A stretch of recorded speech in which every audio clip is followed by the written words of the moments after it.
வெண்முரசு. மழைப்பாடல் 86.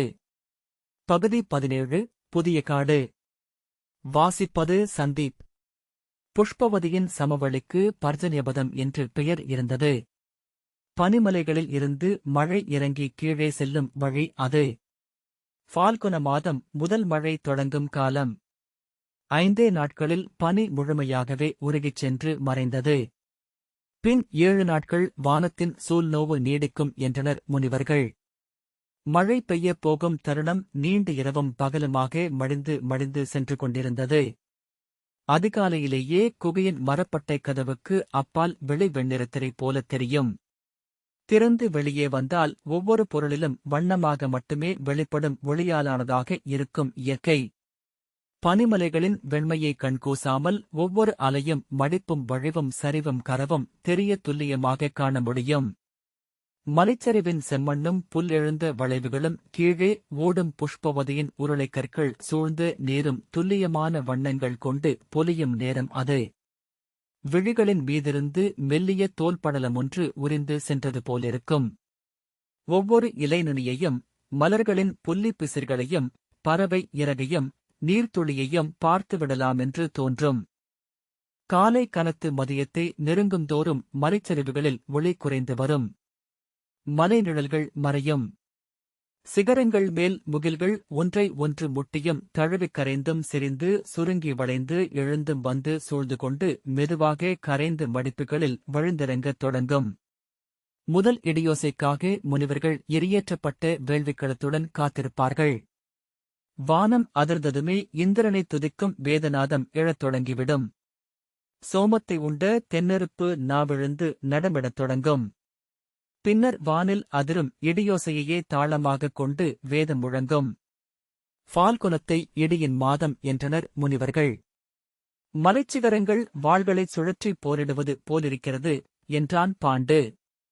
அவை உருமியும் கர்ஜித்தும் மோதிக்கொள்கின்றன. சில சமயம் நந்ததேவி இடிந்து சரிந்து இறங்கி வருகின்றதோ என்றே தோன்றும். இத்தனை பெரிய மின்னல்களையும் இடியோசையையும் நான் அறிந்ததே இல்லை. மைந்தர்களுடன் குகை முகப்பில் அமர்ந்து கொண்டு அவன் முன்னால் எழுந்து நின்ற மலைச்சிகரங்களை பார்த்துக் கொண்டிருந்தான். தருமன் இடியோசை கேட்டு அதிர்ந்து தந்தையின் உடலுடன் ஒட்டிக்கொண்டு நடுங்க பீமன் ஒவ்வொரு ஓசைக்கும் கைகளை தட்டியபடி எம்பிக் குதித்தான். இடியோசையை மேகங்களும் மலைச்சிகரங்களும் எதிரொலிக்கும் ஒலி பெரிய சுற்றொடர் போல அலையலையாக நீண்டு சென்றது. வானம் பேசுவதை இப்போதுதான் கேட்கிறேன் தருமா என்றான். அங்கே முழங்கும் வேதங்களை கேட்கிறேன். அந்த சந்தங்களை இடியோசையிலிருந்தே அவர்கள் எடுத்திருக்கிறார்கள். நினைக்கையில் நெஞ்சு விம்புகிறது. என்றோ எவரோ இடியோசையின் ஒலியில் வானுடன் உரையாடியிருக்கிறார்கள். அவன் தருமனுடன் தான் பேசிக் கொண்டிருந்தான். அவன் கண்கள் தந்தை சொல்வதையெல்லாம் புரிந்து கொண்டிருப்பவை போல விழித்திருந்தன. அனகை பின்னால் வந்து மின்னல்களை குழந்தைகள் பார்க்கலாகாது அரசே. இங்கே ஃபால்குன மாத மின்னல்களால் விழியிழந்த பலர் இருக்கிறார்கள் என்றாள். பாண்டு அவள் குரலால் கனவு கலைந்தவன் போல திகைத்து திரும்பிப் பார்த்து என்ன என்றான். பின்னர் உரக்கச் சிரித்தபடி இவர்கள் மின்னலின் உடன் பிறந்தவர்கள் அனகை. அவர்களால் மின்னலைக் கைப்பிடித்து இழுத்துக் கொண்டு வந்துவிட முடியும் என்றான். அரசே என்று அவள் கூவுவதற்குள் அவன் தருமனையும் பீமனையும் அழைத்துக் கொண்டு வெளியே சென்றான். மெல்லிய மழைச்சாரல் அலையும் காற்றில் வெஞ்சாமரப் பீலி போல மலைச்சரிவை வருடிக் கொண்டிருந்தது. அவன் மைந்தர்களுடன் மலைச்சரிவில் ஏறிச் சென்று நீட்டி நின்ற வெண்சொன்னப் பாறையின் உச்சியில் நின்றான். இடியால் பேசுபவனே, மின்னல்களால் விளையாடுபவனே, மேகங்களில் வருபவனே, மழையாக மண்ணில் இறங்குபவனே வருக. இதோ உன் மைந்தர்கள். இதோ என்று கைகளை விரித்துக் கூவினான். நாணல்களால் பின்னப்பட்ட தலைக்குடியுடன் பின்னால் வந்த அனகை அரசே என்று கூவினாள். பாண்டு தருமனை மழையில் இறக்கிவிட்டான். கைகளை வான் நோக்கி விரித்து கூவச் சொன்னான். இந்திரனே, வெண்மேகங்களின் மேய்ப்பனே, விண்ணகங்களின் அரசனே, இங்கு வருக. தருமன் மென்மழையில் நனைந்த உடலை குறுக்கியபடி நின்று கைகளை விரித்தான். பீமன் எம்பி குதித்தான். தருமன் குளிர்விட்டதும் கைகளை விரித்து உள்ளங்கையில் விழும் சாரலின் ஊசிகளை கைகளை மேலே தூக்கி அசைத்து பிடிக்க முயன்றான். கருமேக பரப்பாக இருந்த வானுக்குள் சிறிய மின்னல்கள் அதிர்ந்தபடியே இருந்தன. ஒளியில் மேகங்கள் யானை மத்தகங்களாக, வெண்புறவிப் பிடரிகளாக, தாவும் மான்களாக, அன்னச்சிறகுகளாக, மாளிகை முகடுகளாக, மலை அடுக்குகளாக துலங்கி அணைந்தன. சற்று பெரிய மின்னல் ஒன்றில் அனகை மலைச்சரிவில் மழைநீர் வழியும் செம்மண் பரப்பும், வெண்ணிறப் பாறைகளும், அப்பால் பனிமலை முகடுகளும் எல்லாம் ஒளியை பிரதிபலித்து சுழந்தணைவதைக் கண்டாள். சூழ்ந்திருந்த அனைத்து பனிமலை பரப்புகளும் வெண்புரசுகளாக மாறி அதிர்ந்து ஓய்ந்தன. அவள் அருகே சென்று, அரசே, திரும்பி விடுவோம் என்று கூவினாள். இன்னும் அவன் வரவில்லை. வெண்ணிற யானை மேல் அவன் எழுந்தருளவில்லை என்றான் பாண்டு. அவள் குனிந்து பீமனின் கைகளைப் பிடிக்கும்போது தரை வழியாக மாறி துடித்துடித்து அணைந்தது. அவள் விழிகள் வழியாக நுழைந்த ஒளி சித்தத்தை நிறைத்து ஒளி மட்டுமேயாக சில கணங்கள் அங்கே நின்றாள். மலைப்பாறைகளை தோல்சவ்வுகளாக மாற்றி உடைத்து விடுவது போல பேரொலியுடன் இடி எழுந்தது. அப்பால் கைலாயம் வரை சூழ்ந்திருந்த மலைகள் அனைத்தும் கர்ஜனை புரிந்தன. மாறி மாறி அவை முழக்கமிட்டபடியே இருந்தன. நெடுநேரம் கழித்து அப்பால் மிக மெல்ல ஒரு மலை ஓம் என்றது. தரைச்சேற்றில் விழுந்திருப்பதை உணர்ந்து அனகை எழுந்து கண்களை கைகளால் கசக்கிக் கொண்டாள். நீருக்குள் ஒளி வருவது போல மெல்ல காட்சிகள் துலங்கி எழுந்தன. தருமன் தந்தையை கட்டிக்கொண்டு ஒட்டியிருக்க அவனை அணைத்தபடி பாண்டு கண்களை மூடிக்கொண்டிருந்தான். அருகே இடையில் கை வைத்து வானை நோக்கி பீமன் நின்றிருந்தான். அனகை பீமனை அள்ளிப் பற்றிக் கொண்டாள். அரசே, வாருங்கள், வந்துவிடுங்கள் என பாண்டுவை கைப்பிடித்து இழுத்தாள். அவன் கனவில் வருபவன் போல அவளுடன் வந்தான். குகைக்குள் நுழைந்ததும் சில கணங்களுக்கு அவளுக்கு முழு இருட்டே தெரிந்தது. பின் கணப்பின் செந்நெருப்பு தெளிந்து வர காட்சிகள் பிறந்தன. உள்ளே சென்று மரவரியாடை கொண்டு வந்து பீமனின் தலையைத் துடைத்தாள். பாண்டு தருமனின் தலையைத் துடைத்தான். உள்ளே குந்தி கிடந்த குகை நீட்சியில் இருந்து மாத்ரி ஓடி வந்தாள். அரசே, மைந்தன் புன்னகை செய்தான். சற்று முன் மிகப்பெரிய மின்னல் வந்தபோது அவன் அதை நோக்கி புன்னகைத்ததை நான் கண்டேன் என்று அக எழுச்சியால் உடைந்த குரலில் கூவினாள். அனகை திகைப்புடன் அவளை பார்த்தபின் பாண்டவை பார்த்தாள். பீமன் வெளியே சுட்டிக்காட்டி மழலை குரலில் யானை, வெள்ளை என்றான். அவனுடைய மொழி அனகைக்கு மட்டுமே விளங்குமென்றாலும் அவன் சொல்வதென்ன என்று அவள் அறியவில்லை. என்ன? எங்கே என்றாள். பீமன் எம்பிக் குதித்து இரு கைகளையும் விரித்து கண்கள் வியப்பில் அகல யானை, வெள்ளை என்றான். தருமன் பாண்டு அவன் தலையை துவட்டிக் கொண்டிருந்த மரவொரியை கைகளால் விலக்கி, ஆமாம், நானும் பார்த்தேன், மிகப்பெரிய யானை, வெள்ளை யானை என்றான். பாண்டு அப்படியே முழந்தாளிட்டு தருமனையும் பீமனையும் அணைத்துக் கொண்டான். 6 நாட்கள் ஜாதகர்மங்கள் முடிந்ததும் 7வது நாள் மைந்தனுக்கு நாமகரணம் செய்ய வேண்டும் என்று பாண்டு முதற்குருவான சரத்வானை அணுகி பணிந்து வேண்டிக் கொண்டான். தன் மாணவர்களுடன் வித்யாபீடத்தில் அமர்ந்திருந்த சரத்வான் மைந்தனின் நாளும் பொழுதும் அஸ்வினி தேவர்களின் குலத்தைச் சேர்ந்த மைத்ரேய ரிஷியால் கணிக்கப்பட்டது. அரசே, அவன் விண்ணாளும் இந்திரனின் மைந்தன். இந்திரன் ஆதித்யர்கள் சூழ மண்ணிறங்கிய பொழுதில் பிறந்தவன். இந்த புஷ்பவதிக்கரை அவன் பிறந்தமையால் என்றும் புகழ் பெறுவதாக என்றார். மழைச்சாரல் இருந்து கொண்டே இருந்தமையால் வேதவேள்விக்கென ஒதுக்கப்பட்ட வெண்குகைக்குள்ளேயே நாமகரணத்துக்கான அஸ்வமேதாக்னி எழுப்பப்பட்டும் என்று வைதிகர் தலைவரான மைத்ரேயர் சொன்னார். வேள்விப்புகை படிந்த கரியனுரை போல படர்ந்திருந்து கூரை வளைவு கொண்டு குகைக்குள் வேள்விக்களம் அமைக்கப்பட்டது. பாண்டு அங்கே அவன் வேட்டையாடி உருவாக்கிய 18 மாந்தோல்களை காணிக்கையாகக் கொடுத்து முனிவர்களை வேதவேள்விக்கு வரவேற்று அழைத்து வந்தான். உலர்ந்த தர்ப்பை மீது மாந்தோல்களை போர்த்தியபடி அமர்ந்த ஹோதாக்கள் அவையளிக்க அஸ்வமேதாக்னி முட்டையை உடைத்து வெளியே வரும் செந்நிறமான குஞ்சு போல எழுந்து மெல்லிய சிறகுகளை விரித்து அசைத்தது. வேள்வி தொடங்கும் நேரத்தில் 12 மலைவேடர்கள் கீழே புஷ்பவதியினூடாக மேலேறி அங்கே வந்தடைந்தனர். அவர்கள் ஒவ்வொரு வருடமும் 3 மாதம் நோன்பிருந்து ஃபால்குன மாதத்தில் தங்கள் மழைத் தெய்வங்களுக்கு கொடையளிப்பதற்காக மலையேறிச் செல்பவர்கள். முனிவர்கள் அவர்களை வரவேற்று உணவும் நீரும் அளித்தனர்.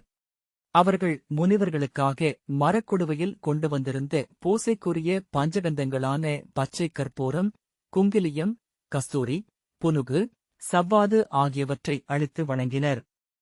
கல்மணி மாலையும் இறகு தலையணியும் புலித்தோலாடையும் அணிந்து வேட்டவர்கள் தாமிர நிறம் கொண்டவர்களாக இருந்தனர்.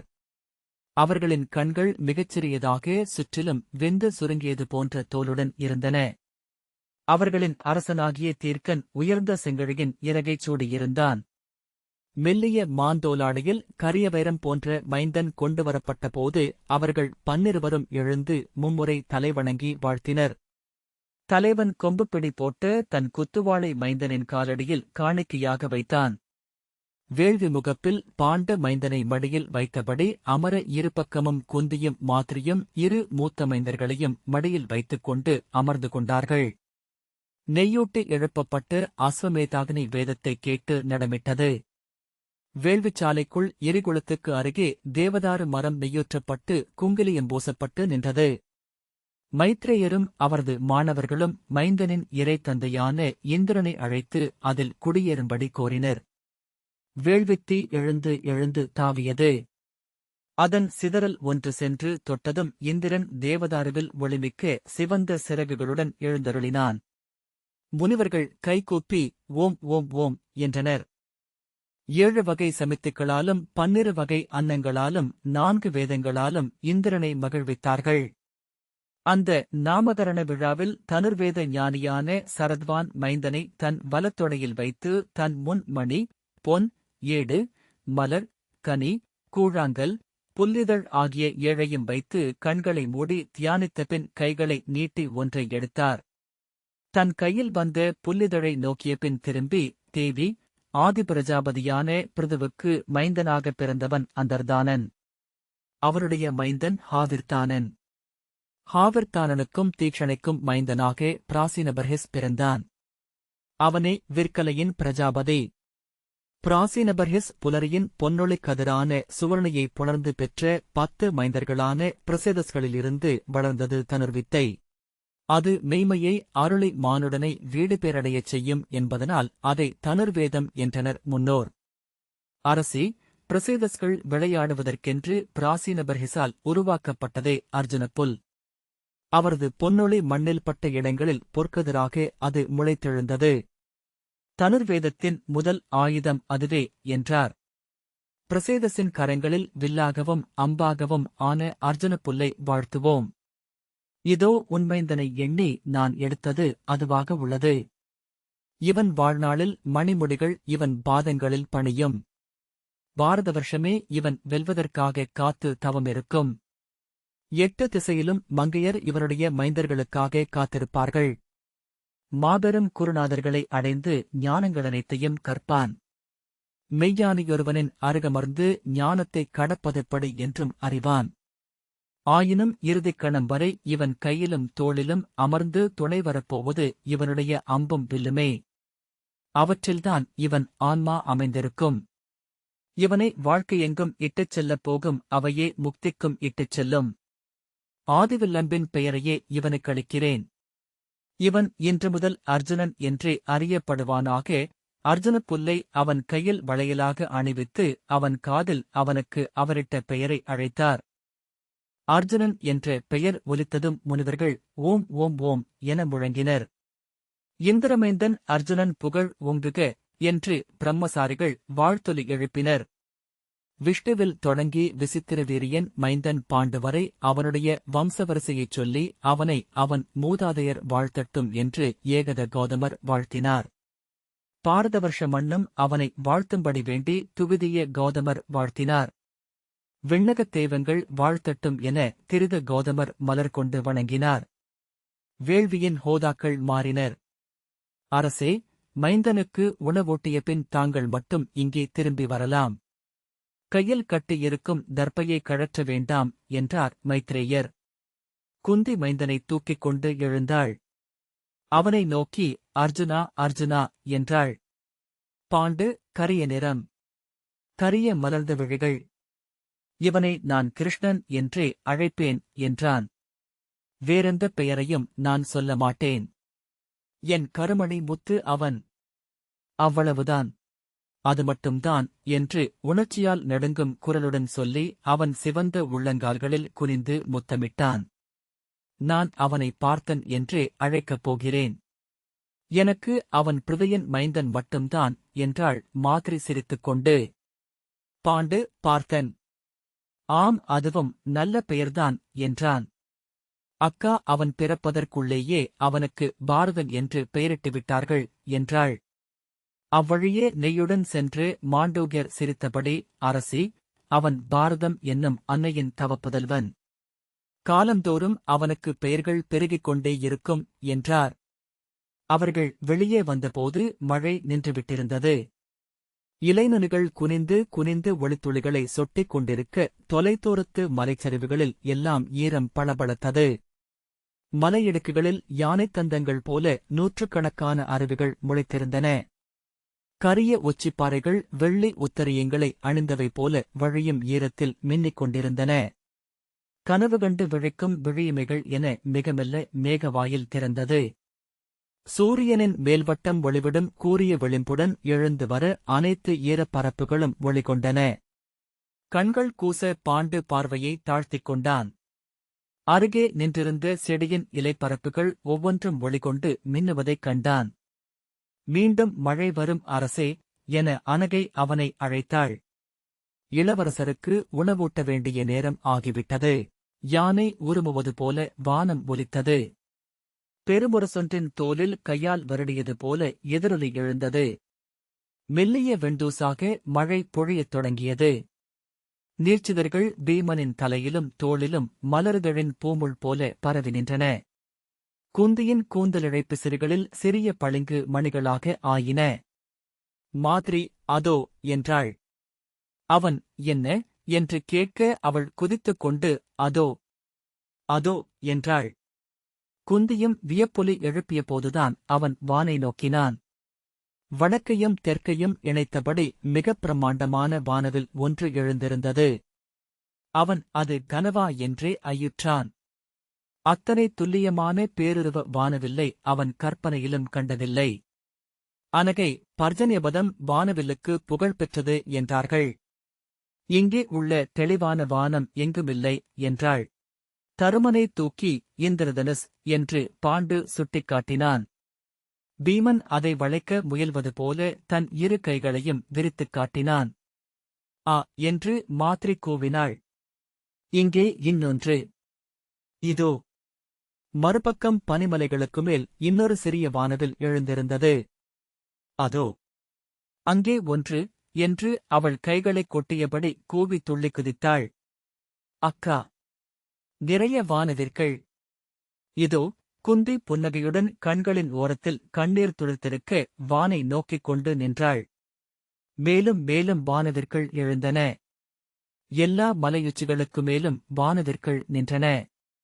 அனைத்து மலையருவிகளும் வானவில் ஒன்றை சூடியிருந்தன. சற்று நேரத்தில் எங்கும் வானவிற்களை மட்டுமே பாண்டு பார்த்தான். புஷ்பவதியின் ஓடைகளிலெல்லாம் வானவிற்கள் நின்றன. ஒவ்வொரு நீர்ச்சரிவிலும் வானவிற்கள் முளைத்தன. பாண்டு, இதோ. இதைப் பார் என்றான். அவனருகே நின்றிருந்த செடியின் இலை நுனியில் சொட்டிய துளி வானவில்லை கருக்கொண்டிருந்தது. குகை விளிம்புகளில் எல்லாம் வானவிற்களை சுமந்த நீர்த்துளிகள் ஊறி ஆடி உதிர்ந்தன. பாண்டு குந்தியின் தலைமுடியில் நின்ற சின்னஞ்சிறு நீர்த்துளிகளில் அணுவடிவ வானவிற்களை பார்த்தான். மலைச்சரிவேறிய வேட்டவர்கள் அப்போது மிக உயரத்திற்குச் சென்றிருந்தனர். ஈரம் வழிந்த வெண்பாறைகளின் வெடிப்புகளில் அவர்கள் தங்கள் வலுவான விரல்களை செலுத்தி தொற்றி மேலேறினர். உச்சிப்பாறை மேல் எழுந்து நின்ற வேட்டுவர்தலைவனாகிய தீர்க்கன் வானவில்லை இடையில் கை வைத்து நிமிர்ந்து நோக்கினான். அதன் விளிம்புகள் மெல்லக் கரையத் தொடங்கியதும் திரும்பி மேலும் ஏறத் தொடங்கினான். அவர்கள் மேலும் 8 பெரும்பாறைகளை ஏறிச் சென்றனர். இறுதிப்பாறை வெள்ளை யானையின் புடைத்த வயிறு போல பிடிமானமில்லாமல் நின்றிருந்தது. அவர்களில் ஒருவன் தன் தோளில் இருந்த மூங்கில் கூடையிலிருந்து பெரிய உடும்பை எடுத்து சுழற்றி வீசினான். 4வது முறை அது பாறையைப் பற்றிக் கொண்டதும் அதன் வாலில் கட்டப்பட்டு தொங்கிய பட்டுநூலைப் பற்றி மெல்ல மேலேறினான். உடும்பை அடைந்து அங்கே ஒரு பாறை இடுக்கில் மூங்கில் தறியை அரைந்து செலுத்தி அதைப் பற்றிக் கொண்டு நின்றபின் உடும்பை வாலைப் பற்றி மேலே தூக்கி எடுத்து மீண்டும் வீசினான். 8 முறை உடும்பை வீசி அவன் உச்சிப்பாறையை அடைந்தபின் பட்டுச்சரடை அங்கே நின்ற மரத்தில் கட்டி கீழே தொங்கவிட்டான். அவர்கள் ஒவ்வொருவராக அதைப் பற்றிக் கொண்டு மேலேறிச் சென்றனர்.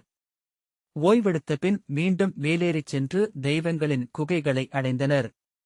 வில் போல வளைந்து சூழ்ந்திருந்த ஒரே சுண்ணப்பாறையில் 7 மலைக்குகைகள் கரிய வாய்திறந்து நின்றன. அவர்கள் அருகே சென்று மண்ணில் விழுந்து தெய்வங்களை வணங்கினர். பின்னர் அவர்களில் ஒருவன் சுளுந்துச் சுள்ளியை எடுத்து அதில் அரக்கை பூசினான். சிக்கி முக்கிக் கல்லை உரசிப் பற்ற வைத்ததும் சுளுந்து தழல் விட்டெறியத் தொடங்கியது. அவர்கள் மெல்ல முதல் குகைக்குள் நுழைந்தனர். இருண்ட குகைக்குள் நீரில் விழுந்து மூழ்கும் செந்நிற மலர்கள் போல சுளுந்தின் ஒளி சென்றது. அவர்களின் காலடியோசையும் மூச்சொலியும் எதிரொலி எழுப்பின. மேலே செறிந்திருந்த பல்லாயிரம் வௌவால்களின் ஒலிகள் ஒன்றிணைந்து ஒரு மெல்லிய முழக்கமாக ஆகிவிட்டிருந்தன. அண்ணாந்து நோக்கியபோது வேள்விக்குகையின் கரிப்படலம் போல தெரிந்தன. சிறகுகள் அசைய கரிய திரவம் போல அப்படலம் நெளிந்தது. பல்லாயிரம் விழிகள் பந்தத்தை ஏற்றி மின்னின. ஒரு வௌவால் நீரில் நீந்தும் ஒலியுடன் அவர்களைக் கடந்து சென்றது. சிக்கிக்கற்களை உரசும் ஒலியுடன் ஓரிரு வௌவால்கள் கீழே ஒலி எழுப்பின. குகைச்சுவர்களின் வளைந்த சுவரில் வரையப்பட்டிருந்த ஓவியங்களை அவர்கள் கண்டனர்.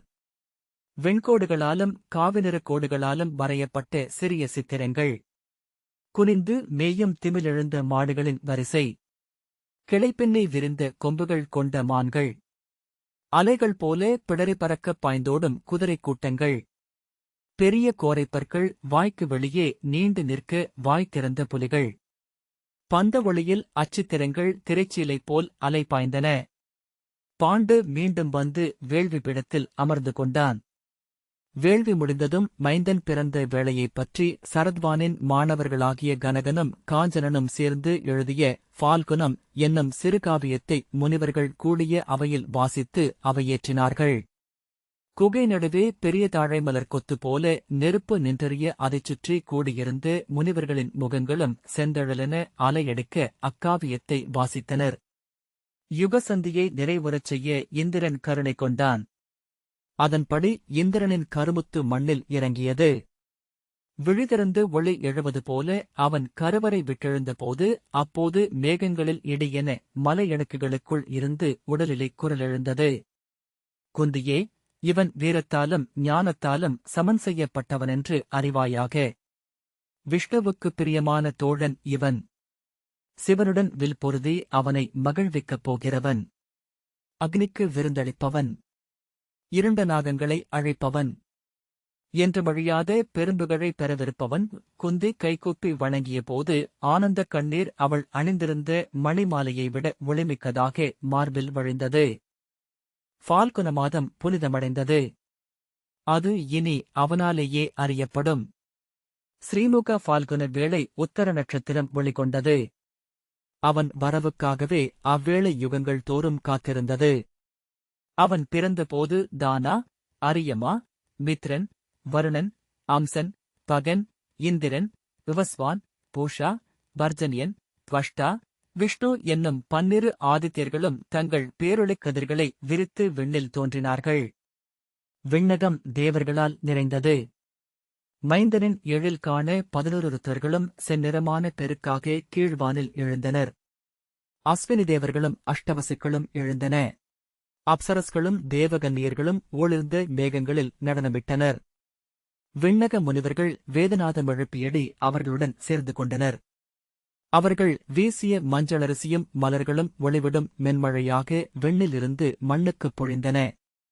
தன் மைந்தனின் பிறப்பைக் காண வெண்ணிற ஐராவதத்தின் மேல் இந்திரன் வானில் மிதந்து வந்தான். அவன் வருகையை அறிவிக்க கீழ்வானில் இடியோசை எழுந்தது. மேகங்களுக்குள் அவனுடைய வஜ்ராயுதத்தின் ஒளி சுழன்று அணைந்தது. விண்ணடுவே நின்று இவன் நானேயாம் என அவன் சொன்னபோது இடியோசை எதிரொலிக்க மண்ணில் எழுந்த மலைச்சிகரங்கள் அதை ஆதரித்தன. தன் மைந்தனை வாழ்த்து அவன் வைத்துச் சென்ற 7 வண்ணமுள்ள இந்திரவில் மேற்குத் திசையில் நின்றிருந்தது. அவ்வொளியில் மண்ணில் உள்ள அனைத்து நீர்த்துளிகளிலும் பல கோடி இந்திரவிற்கள் எழுந்தன. இரு கவிஞர்களும் இணைந்து ஒலித்தனர். இந்திரனின் மைந்தனை வாழ்த்துவோம். தன்னைக் கடத்தலே ஞானமெனில் நிகரிலா வீரனே முதல் ஞானி என்றறிக. ஞானியரிடம் ஞானி என்றும் வீரரிடம் வீரனென்றும் அறியப்படுபவனே முழு முதலறிவை தீண்டியவனாவான். ஞானத்தையும் வீரத்தையும் இருகை வித்தையாகக் கொண்ட சவ்யசாசியை வணங்குவோம். அவனை மண்ணுக்கு அனுப்பிய பிரம்மம் தன்னையே தான் காண விரும்பியது போலும். ஓம் ஓம் ஓம். அந்தி இருண்டு வந்தது. வானில் மின்னல்கள் விழுந்து கொண்டே இருந்தன. இடியோசைகள் குகைகளுக்குள் புகுந்து அவற்றின் அறியப்படாத ஆழங்களுக்குள் சென்று எதிரொலித்தன. மலையுச்சியில் 7வது குகையின் ஆழத்தில் தீர்க்கனும் அவன் குடிகளும் பந்த ஒளியில் ஒரு சிறு செந்நிற ஓவியத்தைக் கண்டனர். வில்லேந்தி நின்ற சிறுவன் ஒருவனுக்குப் பின்னால் 12 சூரியர்கள் ஒளிவிட்டுக் கொண்டிருந்தனர். இந்த வாசிப்பை கேட்டதற்கு நன்றி.